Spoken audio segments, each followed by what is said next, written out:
Hello, hello! My name is Callista and welcome back to Dragon Age Origins. In the last episode, we were ascending the tower and Qwinn, the Tranquil man who is right over there, told us that it's highly probable that all of the problems here in the tower were caused by blood magic, and some guy called Niall is also trying to save the tower. It'd probably be best if we can try and find this guy. But for now, what's through this archway? Oh, I see people. Have you thought about it? We're making sure no one disrupts Aldrid's plan. I thought that was quite clear. But he's not Aldrid anymore. I never wanted it to go this far. Quiet, both of you. Keep your eyes on. Oh, they've spotted us. Alright, they're all blood mages. I think we need to go after her first. I think she's more healing based. On my go. Okay. Die quickly! Okay. No. Oh, someone's healing, but I can't really see who. Oh. Oh. Alistair, no, you're stunned as well. Yes! Come on, take her out. There we go. Now you. Kick him. Everyone's doing alright for health.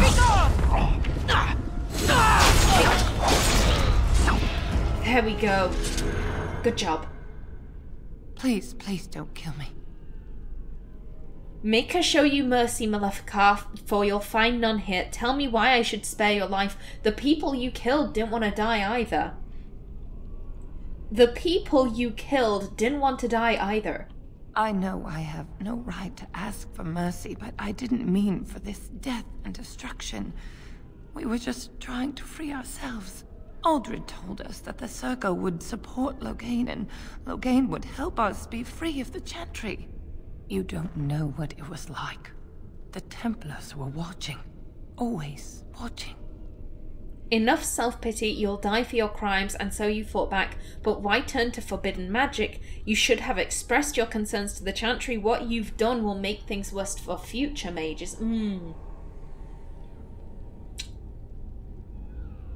As I've said before, Artin really doesn't care about the plight of the mages. It's a human problem, it's not a dwarf problem. To be fair with Artin, if it's anything other than a dwarven problem, she probably doesn't care about it.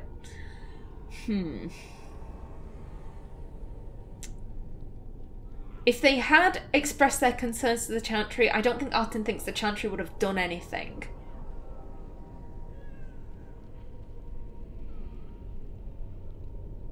Number 5 is a very good point. What you've done here will make things worse for future mages. We thought someone always has to take the first step. Force a change, no matter the cost. Nothing is worth what you've done to this place. And now Aldrid's gone mad, and we are scattered, doomed to die at the hands of those who seek to right our wrongs. Enough self-pity, you'll die for your crimes, and all you do is wallow in self-pity. Pathetic. You know we cannot allow blood mages to live. I think she would find her pathetic. It's...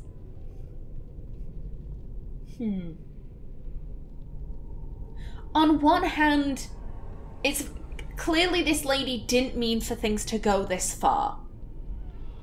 At the same time, she's talking about, like, someone has to force a change, you know, stand up for what you believe in, no matter the cost. If you truly believed in, oh, it shouldn't go this far, then why didn't you stand up then?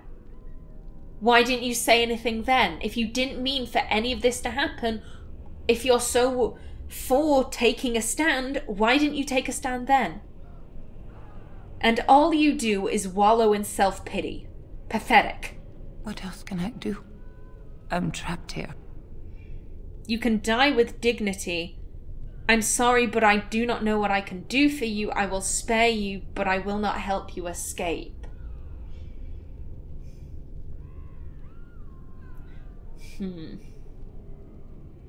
She has surrendered.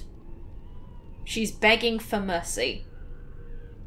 And if I'm being perfectly honest, she is a rather pathetic adversary. Would killing her be dishonorable?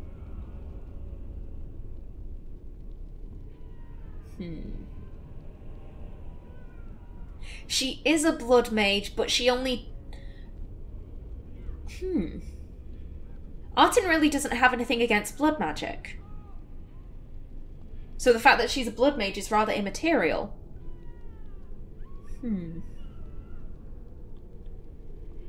I will spare you, but I will not help you escape. Thank you. The Maker will surely turn his eyes on you for your mercy.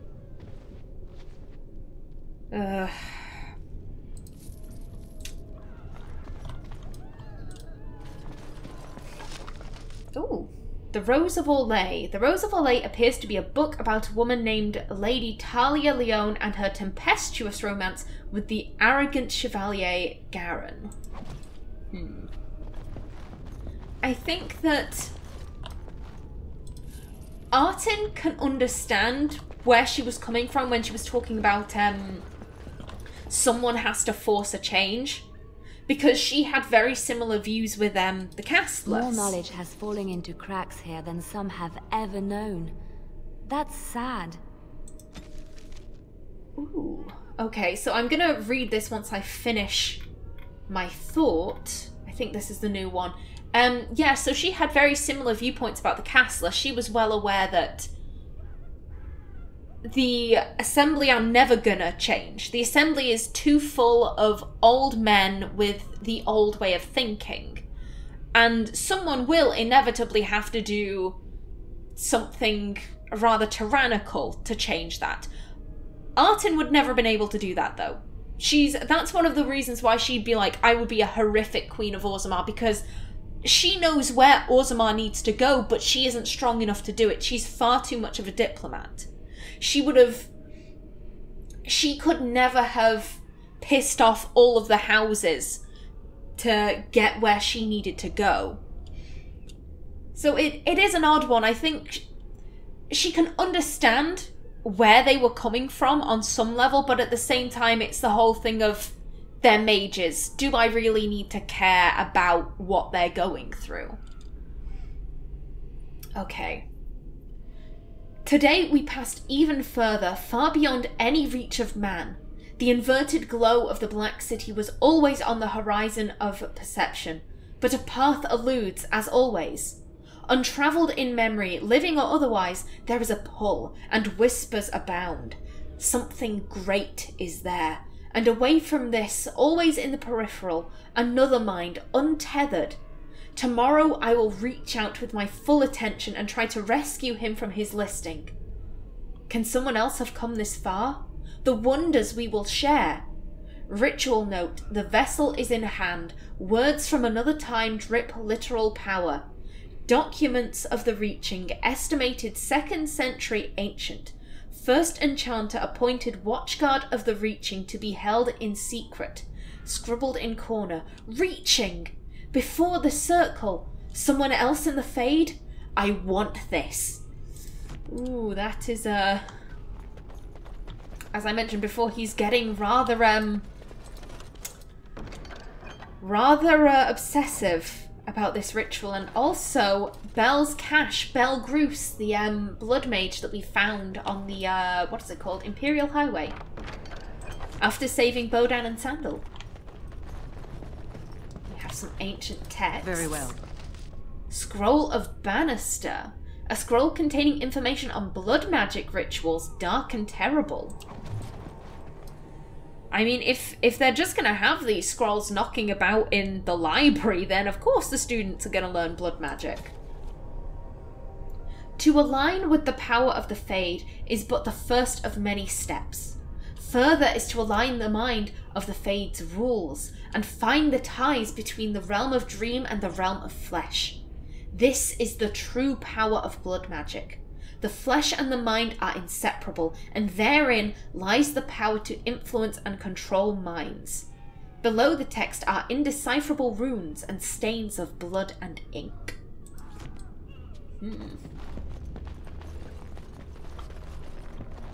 Now then, what are these? These are the senior mage quarters, okay. Ooh. Down! Hello. Sorry. Are you even hitting me now? There you go. Jump. There we go. Okay, we have some poor fella here. Ooh. Thank you. Ooh, an Antivan longbow. Is that any better for Liliana? And a love letter. Okay. A delicate matter. While I am overjoyed at the prospect of having you, an unwelcome guest requires that you excuse yourself by the postern of my estate to avoid a mark upon our reputations. Signed M. I do wish it was possible to find out who the people in Correspondus Interruptus were. Now then, Liliana. Is this any better? It is! Lovely. Okay, there's nothing else in here. Good, good. Oh! I don't know why that actually gave me quite a fright. Hello there, corpses. I think it was because the door opened of its own accord. I just didn't expect it. Artin, how about you go after this one? Kick him. Okay, there you go. And sweep. Come on, take him out. There we go. Now you. Very good. Okay. Thank you. Excuse me. There we go. And a lesser intricate. Always appreciated. Oh, I can, I see you there, friend. Now then, Liliana. Let's see. I'm pretty sure I've been going 2 cunning, 1 dexterity, so... There we go. And Liliana, what do I want you to have?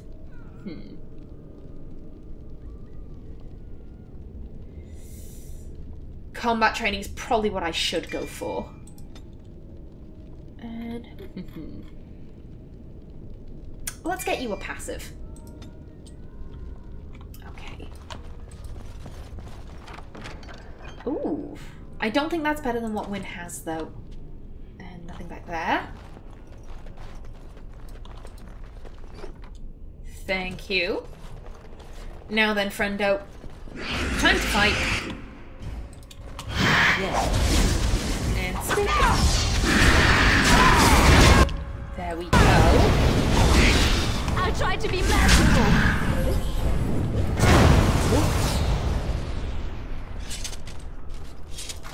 Good job, guys. Ooh, a silver chain. Another gift. This short necklace is made of several strands of silver chain. Lovely. What is my inventory looking like, actually? Oh, we're fine. Okay, we've got a closet. Nothing back there.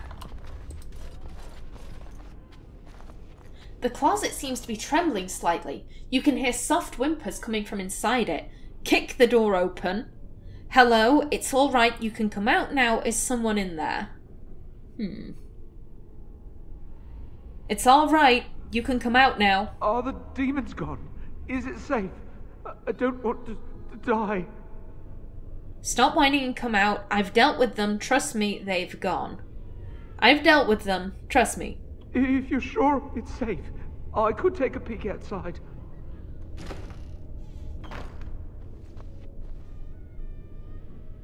Oh, yeah. Yes. What's wrong? Are you hurt? No sudden movements, I'm watching you. Are you hurt? I have a crick in my back and my bum's gone numb. Oh, holy maker, look at this. Those demons didn't know what hit them, did they? Qwinn, mage of the Circle of Ferelden. At your service. I'm pleased to meet you. How did you end up in that closet? Keep your hands where I can see them. I don't trust you. I'm pleased to meet you. Oh, not as pleased as I am that you came along when you did. There were demons everywhere, blocking my exit. I decided that the best thing to do in that situation was to hide and be very, very quiet. I just really want to be somewhere safe. I think I might stay here for now. Maybe go back into my closet for a little while. You can come with me. Sounds like a good idea. I've killed most of the demons. You could escape. Yeah, we've killed everything that we've found, so if he goes straight downstairs, he should be fine. I've killed most of the demons. You could escape. And go where? The Templars have locked the door. I'm just going to stay here and see what happens. Very well. Take care. Do what you wish. Your life is your own. Very well. Take care. Thank you again for saving me. May we meet again in happier, less life-threatening times. And there he goes. Back into his closet. Let's just leave him be. He's not doing any harm in there, and no one's doing any harm to him. Oh. There must be something left. If we get out, we're going to need gold. Uldred said... Uldred's not here, is he? Keep your mouth shut and we'll be right as rain. Oh. There you are, little mages. Such sweet morsels. I think I'll go for the plump one first. Apparently we're going into help.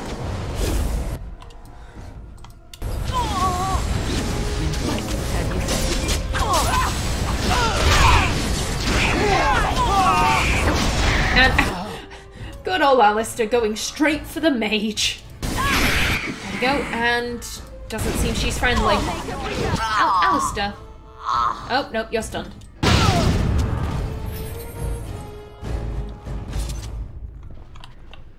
Damn. Very well. So it seems that some mages weren't in on Uldred's plan. There seems to be a lot of confusion as to what's... Ooh, hello. I do believe everyone here has a belt, though. What was I saying? Everyone here seems to be under, like, different... Everyone seems to be thinking that different things are happening. Some people think that it was going to be peaceful. Like I said, that girl was kind of like, oh, I agreed to the blood magic, but I didn't think we were going to be killing a load of people because, you know, blood magic is so peaceful. These people, I think, were expecting that they'd be able to instantly get out. Like, it's very confusing. Yes. Some blank vellum. Anything around here? No. Oh, but we do have an apprentice note. Okay. Yeah, we've read that one. Dorval. Here we go. His silver cord transmuted black. Black! There is no wonder his form shattered. What returned was not of the mortal, nor native fade. Does an afterthought prove the gods when direct action is long missing? There is no purpose to this beast. Let the strength of the tower wither it, and memory pass. The only legacy to be taught. Stay focused within the fade. Whims escape to their own action. Ritual note. A sword raised to sever connection. Documents of the Reaching estimated 2nd century ancient. First enchanter appointed watchguard of the Reaching to be held in secret. Yes, that's repeated. Scribbled in corner. Cord? Peasant magic. Must know. Can almost see. Whispers want. Oh, he's going a little bit Gollum. There. I don't trust this. Oh. Oh, the room's a lot bigger than I thought. Ooh, that's a laceration. And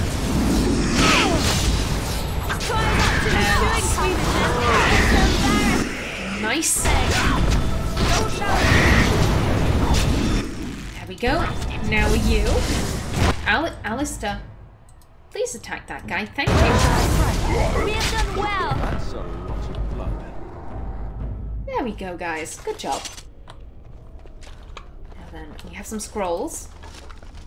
More blank vellum.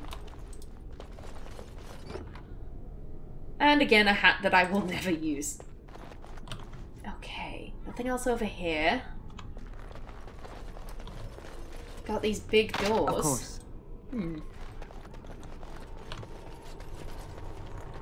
nothing over here.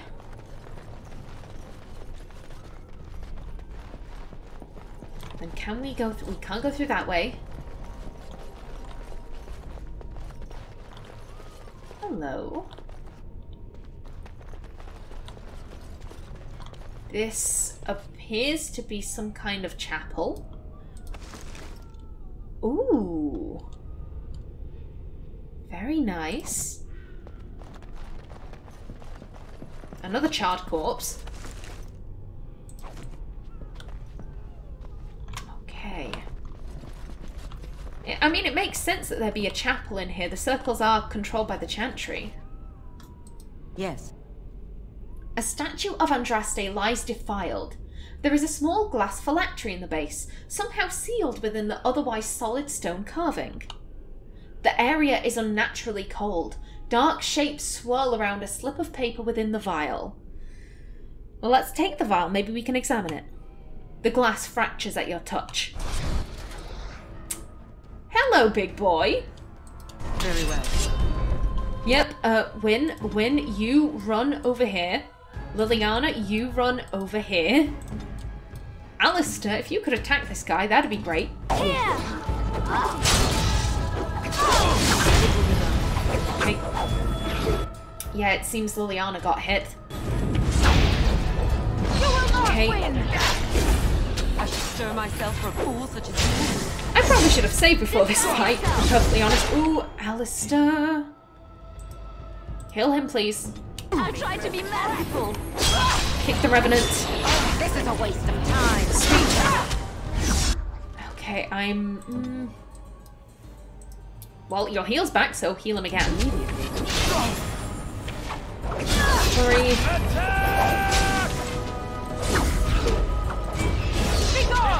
Okay. It does take forever because this is an orange boss, Alistair. Okay, ooh, do. Heal him, please. Did you heal him? There you go. Oh, good job, Artin. Watch out! I always forget that I have Mark of Death. You have forced my hand. Come on, ooh, No, is it not enough mana? Take one of these. And quickly. There you go. Oop. No, that's not ready yet. Alistair, take one of these. Is that all you've got? Come on. Nice. Good job, Artin. Very good job.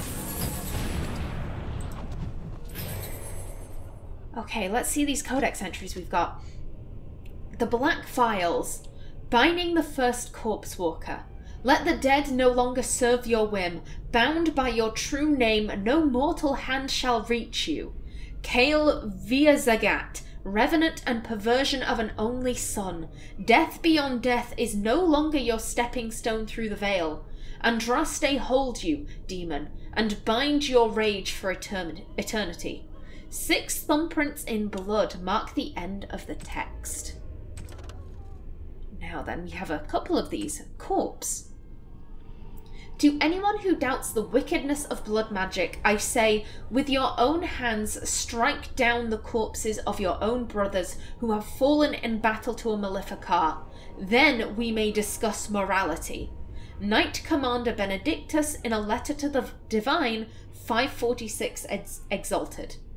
The walking dead are not, as the superstitious are wont to believe, the living come back for revenge. They are, rather, corpses possessed by demons. The shambling corpse, controlled by a demon of sloth, causes its enemies to become weak and fatigued. Corpses possessed by rage demons go berserk and simply wade into their opponents mindlessly.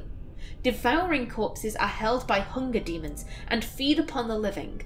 The more powerful demons rarely deign to possess a dead host. Rage demon. Encountered in the Fade, the true form of a rage demon is a frightening sight, a thing of pure fire, its body seemingly made of amorphous lava, and its eyes, two pinpricks of baleful light radiating from its core. The abilities of such a demon center on the fire it generates. It burns those who come near, and the most powerful of its kind are able to lash out with bolts of fire and even firestorms that can affect entire areas. Fortunately, even powerful rage demons are less intelligent than most other varieties. Their tactics are simple. Attack an enemy on sight with as much force as possible until it perishes. Some rage demons carry over their heat-based abilities into possessed hosts, but otherwise the true form is mostly seen outside of the Fade when it's specifically summoned by a mage to do his bidding. And Revenants. An entire unit of men, all slain by one creature. I didn't believe it at first, Your Perfection, but it appears that this is so. We have a survivor, and while at first I thought his rantings pure exaggeration, it appears to be no simple skeleton. The descriptions of the creature's abilities were eerily similar to those our brothers at Marnus Pell encountered almost a century ago. Men pulled through the air to skewer themselves on the creature's blade, and attacks so quick that it was able to assault multiple opponents at once. No, Your Perfection. What we have here is indeed a Revenant, and nothing less. From a letter to Divine Amara III, 571 Exalted. A Revenant is a corpse possessed by a demon of pride or of desire, making it amongst the most powerful possessed opponents that one can face. Many possess spells, but most are armed and armoured and prefer to use their martial talents. They are weak against physical attacks, but regenerate quickly and commonly use telekinesis to pull opponents into melee range should they try to flee. Revenants also have the ability to strike multiple opponents surrounding them. Stay at range if possible and strike quickly. That is the only way to take such a creature down. Very interesting. What was one doing in a statue of what was one doing in a statue of Andraste? In the Circle Tower. Very odd and very troubling. Now then, what's through here? Mrs. Irving's office. I half expected to find him here, but I suppose that's too much to hope for. Just a little bit. Yes. Okay. The Fraternity of Enchanters. Another aspect of circle life is the fraternity. When a mage becomes an enchanter, he may ally himself with a fraternity. These are cliques that cross circle boundaries, mages of common interests and goals who band together to ensure that their voice is heard within the College of Magi in Cumberland. The largest fraternities currently are the Loyalists, who advocate loyalty and obedience to the Chantry, the Aquitarians, who advocate temperance and follow a distinct code of conduct which they believe all mages should hold themselves to, the Libertarians, a growing fraternity publicly maintaining greater power for the circles but secretly advocating a complete split from the Chantry, a dangerous opinion naturally, the Isolationists, a small group that advocates withdrawing to the remote territories in order to avoid conflicts with the general populace. The Lucrosians, who maintain that the circle must do what is profitable first and foremost. They prioritize the accumulation of wealth, with the gaining of political influence a close second. So far, an alliance between the Loyalists and the Aquitarians has prevented the Libertarians from gaining much headway, but there are signs that the Aquitarians may throw their support in with the Libertarians. If that happens, many mages predict it will come to civil war amongst the circles. From the Circles of Magi, a history by first enchanter Josephus. Okay. We have Irving's chest. Very well. A black grimoire. A heavy grimoire bound in black leather. Morrigan would want to take a look at this. Okay. I think I'm gonna leave those for last. I want to see what else was in his office. Again, more stuff that I can't use. And a scrap of paper. Somewhere. Hello? There we go. It will be done. Oh! Very nice. Circles within circles. Arguments between the various fraternities have become more frequent and heated. I have alerted the College of Magi in Cumberland that this needs to be addressed in coming debates, but I fear relations with the Chantry may distract them. I am confident that I can appease the Aquitarians and Loyalists, but the Libertarians are proving divisive. Are the Isolationists even interested in speaking? The threat of blight has actually served some good in unifying us under a common cause, but it does not bode well that any given table in the Great Hall is likely to be ideologically weighted against its neighbour. We can be such a moody bunch staring over our tea. Excerpt from First Enchanter Irving's Notes on Unity. Trouble in paradise, it seems. Then again, for this rebellion to happen, things must have been very tense here. Okay. And his desk?